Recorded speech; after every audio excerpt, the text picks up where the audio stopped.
New Zealand is only one of two countries in what tends to be described with debatable accuracy as the developed world, which allows direct-to-consumer advertising of prescription medicines. The other is the United States, and we're all aware of the dysfunctional state of that nation's health system. Now, the practice has been allowed here simply because legislation hasn't explicitly disallowed it.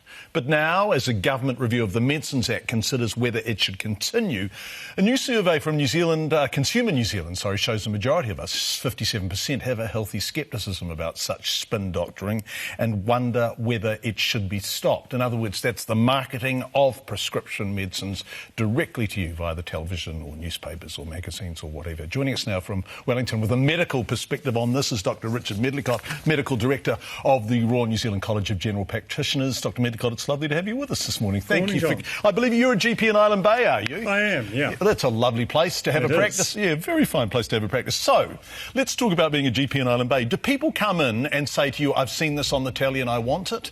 Not often, but they have. So we don't have quite the same saturation of advertising that you've got in the United States, but it certainly occurs.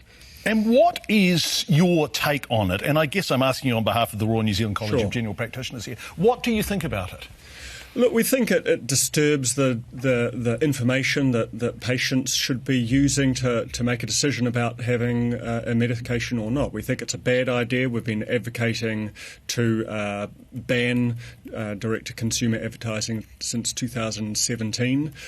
You had a few of my talking points in your introduction, John. You're right. We're one of the two countries in the world, and you don't really want to look at the United States for health models.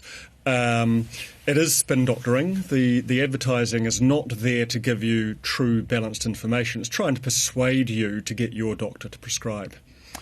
And we're also talking about drugs which are very particular. And I guess if we're looking at the new immunotherapies and the sense of those as being miraculous in their efficacy, they're miraculous in their efficacy when they work, but there are a very large number of people for whom they don't work. And the problem with advertising is it tends not to tell us that, right? So the inference is this kind of omnipotence that these drugs are all powerful and they're going to sort it.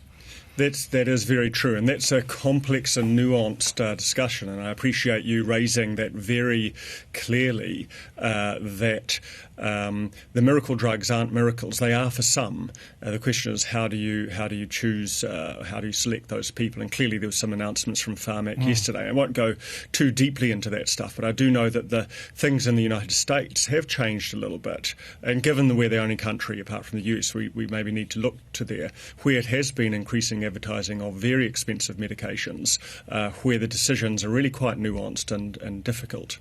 Yeah, we're going to talk about this after 7 o'clock, actually, the immunotherapies and Pharmac's announcements yesterday. But that does raise the subject, I guess, of Dr. Google. And the moment you are diagnosed with something, you get onto the internet, don't you? And you research for yourself what is available because you are terrified of not getting treatments if they are there. So isn't that a form of us going directly to the pharmaceutical companies?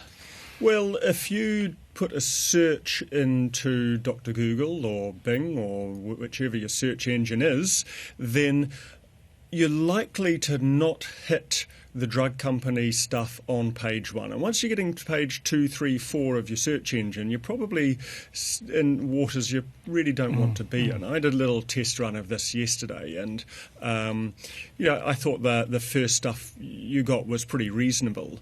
Here in New Zealand, we've got a lot of very good websites like, say, healthnavigator.org.nz. You can go to the various NGOs like Alzheimer's Society or the Asthma Society. So you don't get the drug spiel first up on the internet. If you're watching TV or at a bus shelter or you open up your magazine, then, you're getting the unadulterated push from the pharmaceutical company. So what is it that the Royal New Zealand College of General Practitioners would like to see? Well, we'd like to be in line with the rest of the world apart from the United States, which is to ban it, to say that it's not helpful, it could well be harmful, and it's not really doing anyone any good apart from the bottom line of some large companies. And given that you've been saying this for 2 years now, would you expect that the review of the Medicines Act will take heed of that? Is it your anticipation that that's what we'll get? I think I'm optimistic that will happen. There's certainly been a push from bodies. We've had our formal position for 2 years, but I think we've had an informal position for a lot longer, and certainly the departments of academic general practice around the universities have been very strong on this for well over a decade. So we nearly got there last time, and I think we'll get there this time. I certainly hope so. Dr. Richard Medlicott of the Royal New Zealand College of General Practitioners, thank you so much for joining us, and have a wonderful day on Island Bay. Lovely part of the world. Thank you. Nice to talk to you. Cheers.